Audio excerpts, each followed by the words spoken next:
નમસ્કાર, જય હિન્દ, જય ભારત, રાધે રાધે. સ્વાગત છે તમારું આપણી YouTube channel government pension salary info ન્યૂઝમાં.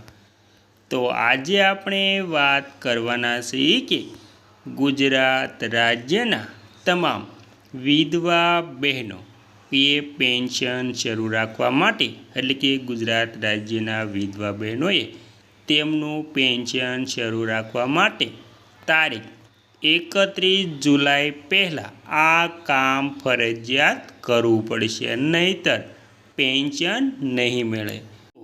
વિધવા બહેનો માટે કયું કામ 31 જુલાઈ પહેલાં કરવું પડશે તેની સંપૂર્ણ વાત વિગતવાર જાણીશું. તો સંપૂર્ણ વાત વિગતવાર જાણતા પહેલાં તમને એક નાની વિનમ્ર વિનંતી છે કે તમે આપણી ચેનલમાં નવા હોય તો આપણી ચેનલને સબસ્ક્રાઈબ કરી લેજો અને વિડીયો ગમે તો લાઈક કરવાનું ભૂલતા નહીં. વિગતવાર વાત કરીએ તો ગુજરાત રાજ્યની વિધવા બહેનો એટલે કે ગંગા સ્વરૂપા આર્થિક સહાય યોજનાના લાભાર્થીઓ માટે 31 જુલાઈ પહેલાં હયાતીની ખરાઈ એટલે કે લાઈફ સર્ટિફિકેટ કેવાયસી વેરિફિકેશન કરાવી ફરજિયાત છે, નહીં તો તેમનું માસિક પેન્શન બંધ થઈ જશે.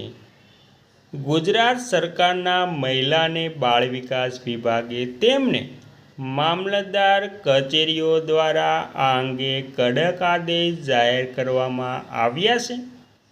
સરકારી સહાયનો દુરુપયોગ અટકાવવા અને માત્ર સાચા લાભાર્થીઓને જ આ લાભ મળે તે સુનિશ્ચિત કરવા માટે દર વર્ષે આ વેરિફિકેશન પ્રક્રિયા હાથ ધરવામાં આવે છે અને આ વિષય પર વિગતવાર માર્ગદર્શન, પ્રક્રિયા, જરૂરી દસ્તાવેજો અને મહત્ત્વની વિગતવાર વાત કરીએ તો મિત્રો તેમાં મુખ્ય વિગતો અને મહત્ત્વપૂર્ણ તારીખો અને છેલ્લી તારીખ 31 જુલાઈ. યોજનાનું નામ ગંગા સ્વરૂપા આર્થિક સહાય યોજના એટલે કે વિધવા સહાય યોજના. માસિક સહાય રકમ ₹1250 જે સીધી લાભાર્થીઓના બેંક અથવા તો પોસ્ટ ખાતામાં જમા થાય છે. જરૂરી કામગીરી ઓનલાઈન અથવા તો રૂબરૂ જઈને જીવિત હોવા અંગેની ખરાઈ એટલે કે કેવાયસી કરાવવી. હયાતીની ખરાઈ કેવાયસી શા માટે જરૂરી છે તેમાં જોઈએ તો બોગસ લાભાર્થીઓ અટકાવવા. ઘણા કિસ્સાઓમાં લાભાર્થીઓનું અવસાન થયું હોવા છતાં તેમના ખાતામાં પેન્શન જમા થતું રહે છે. આ રોકવા માટે દર વર્ષે ચકાસણી થાય છે. નિયમિત પેન્શન ચાલુ રાખવા. જો 31 જુલાઈ સુધીમાં વેરિફિકેશન નહીં થાય તો ઓગસ્ટ મહિનાથી પેન્શનની રકમ બેંક ખાતામાં જમા થવાની બંધ થઈ જશે. ડેટા અપડેટ કરવા. લાભાર્થીઓનો નવો લાઈવ ફોટો, આધાર કાર્ડ અને મોબાઈલ નંબર સરકારી રેકોર્ડ સાથે લિંક કરવા માટે આ પ્રક્રિયા જરૂરી છે. મિત્રો ત્યારબાદ હયાતીની ખરાઈ કરાવી રીતો કેવી રીતે કરવું. તો હયાતીની ખરાઈ સરકારે લાભાર્થી બહેનોની સુવિધા માટે ઓનલાઈન અને ઓફલાઈન બંને પ્રકારની વ્યવસ્થા કરી છે. તેમાં પહેલું Indian post payment bank IPPB દ્વારા ઘરે બેઠા સૌથી સરળ રીત. ગુજરાત સરકારે પોસ્ટ વિભાગ સાથે કરાર કર્યા છે. લાભાર્થી બહેનો પોતાની નજીકના પોસ્ટમેન અથવા તો ગ્રામીણ ડાક સેવકનો સંપર્ક કરી શકે છે. પોસ્ટમેન ઘરે આવીને બાયોમેટ્રિક આંગળીના નિશાન અથવા તો ફેસ ઓથેન્ટિફિકેશન ચહેરા સ્કેન દ્વારા ડિજિટલ જીવન પ્રમાણપત્ર DLC તદ્દન મફત બનાવી આપશે.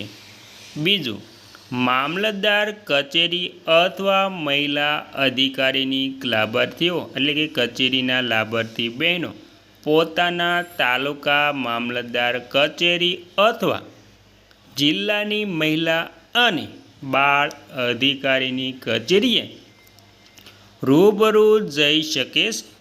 ત્યારબાદ ઓનલાઈન સોફ્ટવેર કોમ્પ્યુટર સમક્ષ બેસીને લાઈવ ફોટો બેકઅપ દ્વારા પડાવવાનો રહેશે.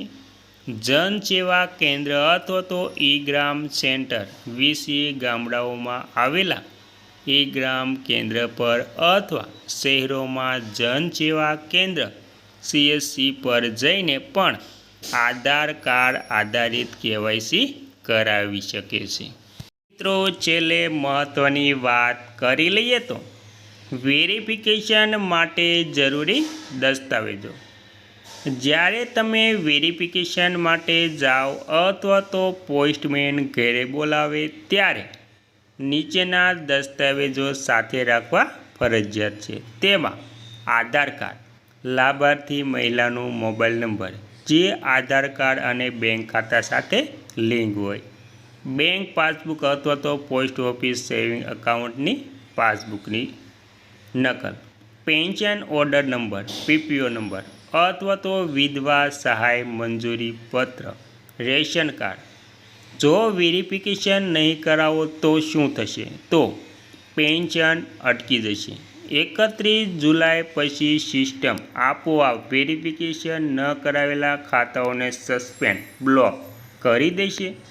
ફરીથી લાંબી પ્રક્રિયા. એકવાર પેન્શન બંધ થઈ ગયા પછી તેને ફરી શરૂ કરવા માટે મામલતદાર કચેરીના ધક્કા ખાવા પડશે અથવા તો નવેસરથી પુરાવા સબમિટ કરવા પડશે.